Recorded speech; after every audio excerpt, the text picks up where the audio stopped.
So I recently posted that video about veteran players that I think are probably going to make the Hall of Fame at some point. And a whole bunch of people were responding. And they were telling me about other players that I missed, that I forgot, that were not included in my list, but they thought were definitely going to be making the Hall of Fame. So I kept digging and looking at different names and different opinions. And ultimately, what I got to was I realized there's a stat, there is a statistic that almost tells us who's going to make the Hall of Fame. So literally, if you look at this one statistic, you can see how history ranks players. And it's kind of unbelievable to think about, but we're going to take a look at it right now. And it's a stat that we've all heard of. It's a stat that we're all aware of. But historically speaking, if you rank high on this stat, you're going to make the Hall of Fame. So the question is, what's the stat and who ranks high on this stat and isn't already in the Hall of Fame? Because based on history, if you rank high, you're probably going to get in. And if we can predict who's going to get in to the Hall of Fame, we can predict whose cards do we want to go out and get before they make the Hall and their cards go up in value. All right, so the stat is WAR. Now, there are all different versions of WAR, but if we just look at the basic WAR, wins above replacement stat, and we look at the all-time leaders of this stat, and you can see the batting WAR right there. It is unbelievable how in line this stat is with who makes the Hall of Fame. So if we want to predict who might make the Hall of Fame and isn't in the Hall of Fame, we can really look at this stat and have a really good idea of who might make it. So of the top 125 WAR stats of all time, 101 of them are already in the Hall of Fame.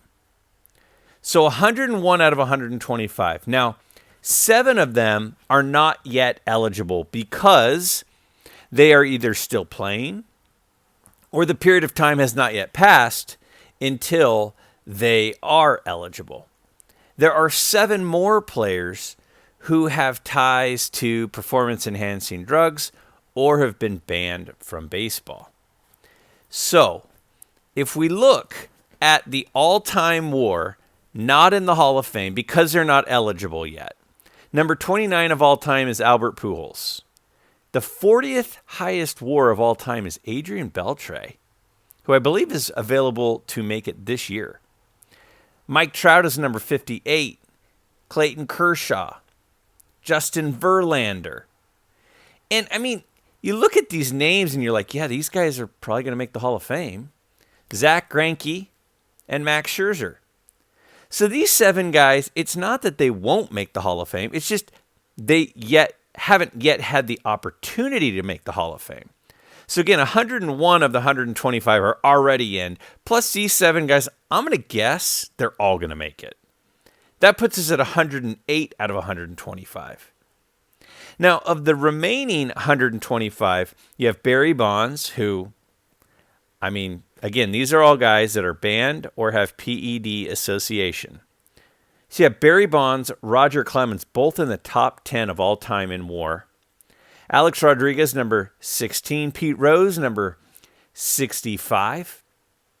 Rafael Palmeiro has PED ties as well. Again, all these guys have PED ties except for Pete Rose, who obviously has his own issues.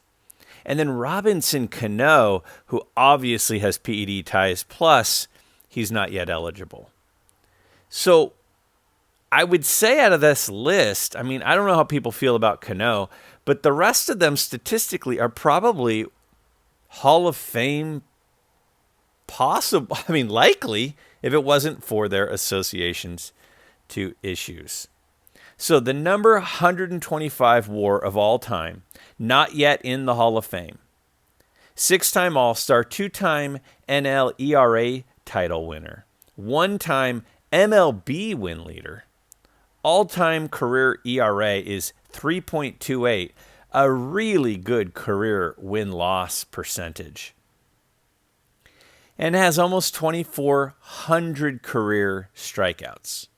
I mean, that resume makes you think, yeah, that guy's got a pretty good chance to make it. Hasn't yet. It's Kevin Brown. Now, I listed Kevin Brown's key rookie card. I'll list a key card for each of these 10 players. Most cases, it's their rookie card. But look at what a Kevin Brown 87 Donruss in a 10 goes for. That is not very expensive. I think he's got a decent chance of making it. Now, a lot of these guys are people that were on the list that people were saying, you know, this guy you forgot. So we have a 6-time All-Star, 2-time World Series title, 2-time Gold Glove, 390 career home runs. And this is a name that came up fairly regularly in the list of, hey, you forgot about so-and-so who I think should be in. 25 career hits. Really good defensive player. Was a leader of a dynasty team. That's Greg Nettles. You knew I was going to like this one on the list, but he's number 125 all-time in WAR. So when we look at the players who aren't yet in, but have a chance, both of these names came up from people saying, hey, I think this guy should be considered. We're moving up the list to now number 116. So we have 6-time All-Star, 4-time Gold Glover, 2,428 career hits, 5-time AL stolen base leader, 622 career stolen bases. Now, this is another name that showed up a lot in the comments to my previous possible Hall of Fame video, and that's Kenny Lofton. Now, this is probably his key rookie card, and look at what that sells for in a 10.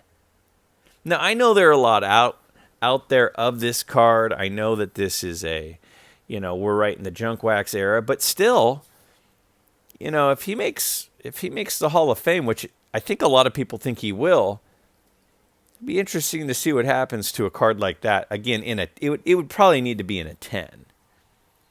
So all-time WAR number 106, we have a 3-time All-Star, 2-time Gold Glover, 3.37 career ERA. Now, this is a guy I remember from my youth watching. I believe he even started an All-Star game. Had over 2,000 career strikeouts, 214 career wins. Was a very consistent pitcher for a very long time.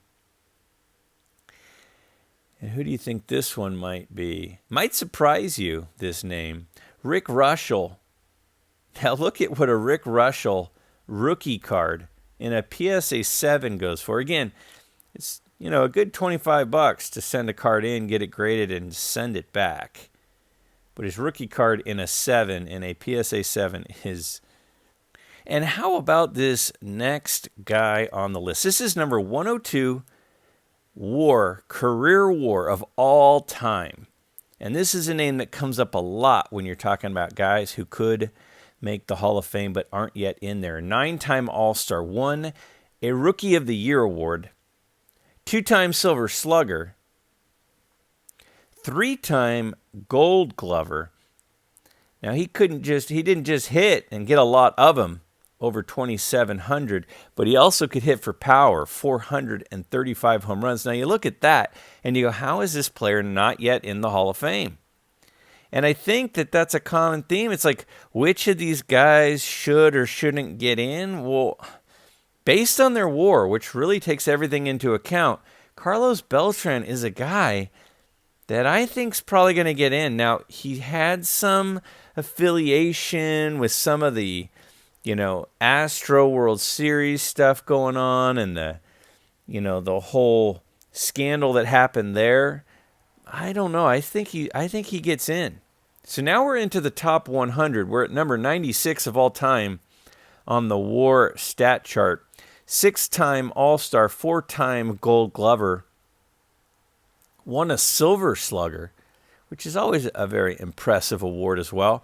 Won an AL home run title, and is in the Orioles and Angels Team Hall of Fame, which that really says a lot about a player when a team puts them in their Hall of Fame. 2 teams did that for this player. This is going to be a name that's going to maybe surprise you. So Bobby Grich is a guy who was a reliable player, could hit for power and hit consistently, a great player in the field, a regular all-star. And a lot of people don't think of him as a possible Hall of Famer, but if you're number 96 all-time in WAR, I don't know. I think as we continue to use this stat more and more in baseball lore, I think he's got a good chance. Number 83 is a 5-time All-Star and AL Rookie of the Year, a 3-time Gold Glover, 4-time Silver Slugger. Now, this name you will remember from the last video of players who I thought might make the Hall of Fame. Almost 2,400 career hits. Now, that is a lot of hits. A very consistent player and a very important player to this team for many, many years. And that's Lou Whitaker. Again, we mentioned him before, and look at what his rookie card is going for. A high grade for just $71. I think that he's one of the most likely on the list to make the Hall of Fame. So again, he's number 83 of all time on the list. Now we're at number 81. There's a couple more names on here that might seem a little out of left field for you. And one of them is coming up. So we have 2,461 career hits, 548 career stolen bases, won a World Series title. In addition to that World Series title, also won an NL RBI title. And once had the Major League Baseball record for most games played. When he retired, he had that record and was eventually passed. Now, again, I tried to give a rookie card for each player. This is not his rookie card, but Bill Dolan is a guy who that's his T206. Look what his T206 is going for, $136. That's a decent looking one. That's a recent sale, and you got to wonder, if you're number 81 on the all-time WAR list, I mean, again, out of the top 125, 101 are in. Another 7 are probably going to get in when it's time. 6 more on that banned list or PED list. So, I mean, these are it's a very reliable statistic. Next player, number 78, 2-time NL wins leader, won an NL ERA title, 265 career wins. Look at this career ERA at 2.43. And another name that I think might surprise you and you weren't expecting to see on the list, but the stats don't lie. And again, this is not my opinion, but Jim McCormick, now we had to go way back to find one of his cards, and this is not his rookie card. Didn't have a ton of cards because of when he played. But yeah, this is another guy. You're that high on the list. And as baseball people continue to rely on the different WAR stats, I could see this being a major influence on who gets in the coming years. All right, number 66 all-time on the WAR. This is a 6-time All-Star, 3-time World Series champ. Now, this is the last of the 10 on the list.